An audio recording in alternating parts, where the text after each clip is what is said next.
నల్గొండలో బత్తాయి మార్కెట్ శంకుస్థాపన కార్యక్రమం తీవ్ర ఉద్రిక్తతలకు దారితీసింది. టీఆర్ఎస్ కాంగ్రెస్ కార్యకర్తలు పరస్పరం దాడులకు దిగారు. కర్రలు రాళ్లతో కొట్టుకోవడంతో పలువురికి తీవ్ర గాయాలయ్యాయి. ఈ గొడవ జరుగుతున్నప్పుడు పోలీసులు అక్కడే ఉన్నప్పటికీ జోక్యం చేసుకోలేదన్న ఆరోపణలు వినిపిస్తున్నాయి. దాడిలో పలు కార్లు, బైక్లు ధ్వంసమయ్యాయి. కోమిటిరెడ్డి గో బ్యాక్ అంటూ టీఆర్ఎస్ కార్యకర్తలు నినాదాలు చేశారు.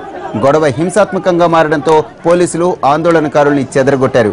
స్థానిక ఎమ్మెల్యే కోమిటిరెడ్డి వెంకటరెడ్డిని అదుపులోనికి తీసుకున్నారు. మిర్యాలగూడ పోలీస్ స్టేషన్కు తరలించారు.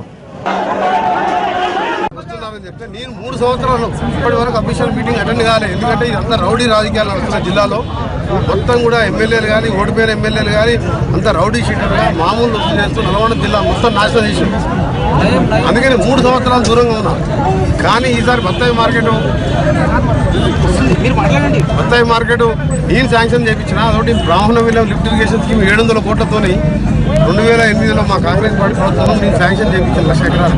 దాన్ని రివ్యూ చేద్దామని చెప్పి హరీష్ రావు గారు వస్తున్నారని చెప్పి వస్తే వాళ్ళు నిన్న దాదాపు 200-300 మంది కూడా లేరు.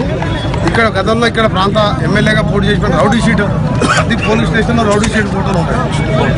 మేము ఇన్ని వేల మంది రైతులందరితో కలిపి హరీష్ రావు గారికి స్వాగతం చెప్తాం, కృతజ్ఞతలు చెప్తాం అని చెప్పి మేము వెళ్తే ప్లాన్ ప్రకారం పోలీస్ డిపార్ట్మెంట్ వాళ్ళు దగ్గర ఉండి రాళ్ళు వేయించిందంటే ఈ వ్యవస్థ ఎటుపోయిందో అర్థమైంది.